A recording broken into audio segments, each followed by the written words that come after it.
Halo guys, jumpa lagi bersama gue Andi, tentunya masih di channel Dimas Andiono. Oke, di video kali ini gue pengen bahas ya apa itu SHGB dan apa itu SHM.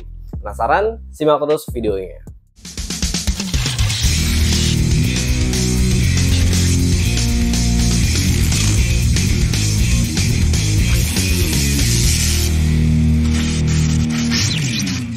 Dalam dunia properti kita mengenal berbagai macam sertifikat, mulai dari hak guna bangunan atau HGB, sertifikat hak milik atau SHM, hak pakai, hak guna usaha atau HGU, sampai hak kelola dan sebagainya. Masing-masing sertifikat tersebut memiliki fungsi yang berbeda-beda. Jika kamu mengantongi HGB, maka hak dan kewajibanmu atas properti tersebut berbeda dengan pemilik properti SHM. Karena itu, sebelum melakukan transaksi jual beli properti, kamu harus tahu jenis sertifikat yang dimiliki bangunan tersebut. Agar tidak menyesal di kemudian hari, simak terus perbedaan dari HGB dan SHM berikut ini. Pengertian hak guna bangunan atau HGB. Secara harafiah, kita dapat mengetahui hak guna bangunan atau HGB adalah perizinan yang diberikan oleh pemerintah kepada seseorang untuk mengelola sebuah lahan yang dimiliki oleh orang lain.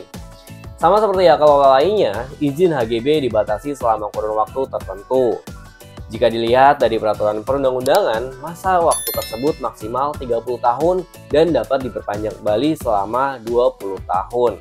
Keistimewaan yang diberikan kepada pemilik sertifikat HGB adalah keleluasaan untuk mengelola lahan baik dalam mendirikan bangunan atau keperluan lainnya, namun hak milik tanah tetap atas nama negara. Karena itu, jika disimpulkan, maka pemegang HGB hanya memiliki bangunan yang ada di atas lahan. Sementara hak atas tanah tersebut tetap milik negara atau individu pemberi hak guna bangunan. Dalam pengaplikasiannya, cukup jarang memang ada individu yang membeli lahan HGB untuk dijadikan hunian. Biasanya lahan tersebut dimanfaatkan developer untuk membangun perumahan dan apartemen. HGB sendiri memiliki kelebihan dan kekurangan. Salah satu kekurangannya adalah sifat HGB yang punya jangka waktu. Untuk lebih lengkapnya, berikut adalah kekurangan dan kelebihan dari HGB. Peluang usaha besar. Properti berstatus HGB biasanya dijadikan pilihan bagi mereka yang menetap dalam jangka waktu sementara. Badan usaha atau badan hukum bisa menjadi pemegang sertifikat HGB yang sah. Kekurangannya, jangka waktu terbatas.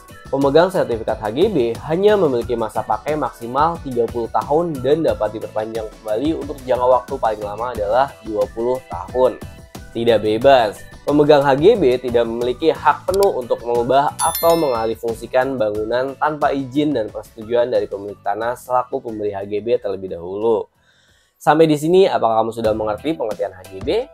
Jika tertarik membeli properti HGB, sebaiknya gunakan lahan tersebut untuk keperluan komersial atau keperluan lainnya dalam jangka waktu yang terbatas saja ya.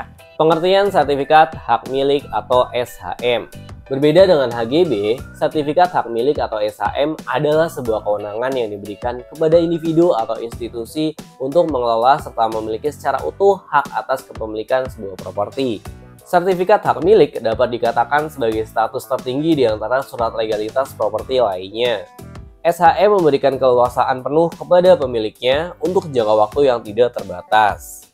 Jika kamu memiliki lahan dengan sertifikat SHM, maka kamu bebas untuk mendirikan bangunan di atas tanah tersebut. Lahan yang kamu miliki juga tetap menjadi milikmu, begitu pula bangunan di atasnya.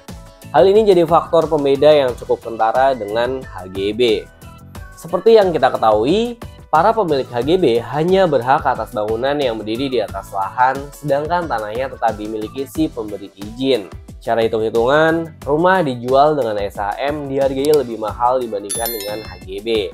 Hal ini disebabkan para pemilik properti tidak mau repot-repot mengubah sertifikat HGB menjadi SHM.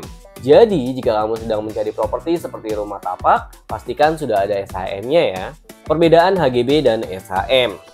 Berdasarkan penjabaran di atas, kamu mungkin sudah menangkap beberapa perbedaan HGB dan SHM. Namun, untuk membantumu memahami perihal perbedaan keduanya, maka simak tabel berikut ini. Pemilik hanya memiliki hak atas tanah, namun tidak memiliki hak atas lahan yang digunakan. Hanya sah dalam jangka waktu tertentu dan perlu diperpanjang sesuai dengan jangka waktu yang ditetapkan dalam peraturan perundang-undangan. Beresiko menjadi beban hak tanggungan jika digunakan dalam jangka waktu yang lama. kurang pas dijadikan sebagai hunian permanen, serta hanya cocok sebagai investasi jangka pendek dan menengah. Harga jual properti HGB jauh lebih murah. SHM. Pemilik mempunyai kuasa penuh atas tanah, meliputi menjual, mengelola, mendirikan bangunan, dan lain-lain di atas lahan SHM. Keabsahan sertifikat hak milik berlaku selamanya, sehingga kita tidak perlu memperpanjang izin properti tersebut. Dalam transaksi properti, kedudukan sertifikat hak milik jauh lebih tinggi daripada HGB. Harga jualnya pun lebih mahal daripada HGB, dapat dijadikan sebagai agunan atau jaminan. Lahan SHM cocok dijadikan hunian dan instrumen investasi properti berjangka panjang. Mengurus status HGB menjadi SHM. Apakah HGB bisa menjadi SHM?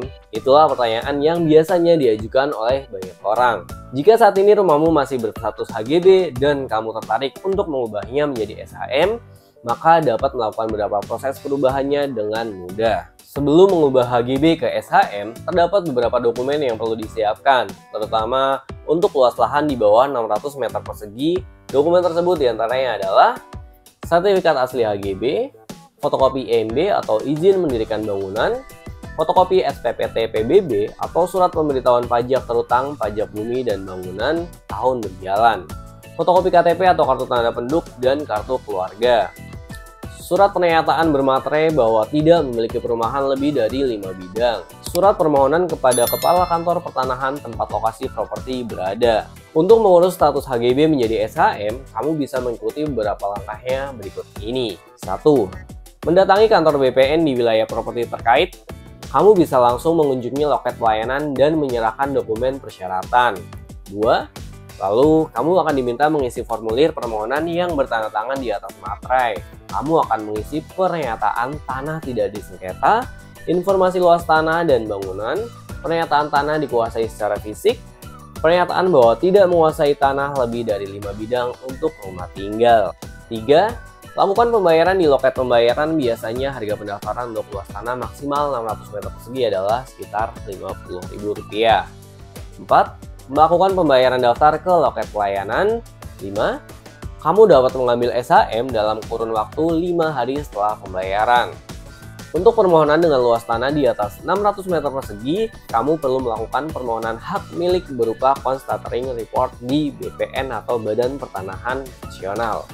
Setelah surat permohonan dan berkas diterima secara lengkap, petugas BPN akan melakukan pengukuran ke lokasi dan hasil ukurannya akan dicantumkan dalam peta tanah yang ada di BPN. BPN akan menerbitkan surat ukur yang ditandatangani Kepala Seksi Pengukuran dan Pemetaan. Seksi Pemberian Hak Tanah atau PHT selanjutnya akan memproses pemberian hak dengan menerbitkan SK Hak Milik. Sertifikat yang diterbitkan di Seksi Pendaftaran Hak dan Informasi atau PHI ini akan menjadi sertifikat hak milik atau SHM yang dibukukan. Itu dia untuk pengertian dari apa itu SHM dan apa itu SHGB ya. Jadi teman-teman semua, ketika teman-teman semuanya mau ambil properti atau mengambil sebuah rumah ya, yang tentunya ada hubungannya dengan SHM atau SHGB, teman-teman harus paham guys. Jadi teman-teman semua tahu ya bedanya apa itu SHGB dan SHM dan fungsinya masing-masing. Jadi secara kesimpulannya gue bisa menyimpulkan bahwa SHGB itu atau sertifikat hak guna bangunan itu diperuntukkan untuk teman-teman semuanya yang mengambil properti untuk yang dimanfaatkan dalam jangka waktu yang pendek saja. Sedangkan untuk SHM atau sertifikat hak milik adalah sertifikat yang memang tempat-tempat permanen atau dalam jangka waktu panjang seperti membeli rumah ya, rumah hunian kan itu memang jangka panjang ya guys. Jadi teman-teman tahu fungsinya masing-masing ya. Itu dia mungkin ya untuk pengetahuan atau informasi dari gua ya. Sampai jumpa di vlog selanjutnya ya. Jangan lupa subscribe, like dan komentarnya ya. Jika ada tambahan-tambahan atau masukan-masukannya boleh chat di kolom komentar. See you next time, sampai jumpa di vlog selanjutnya. Bye bye.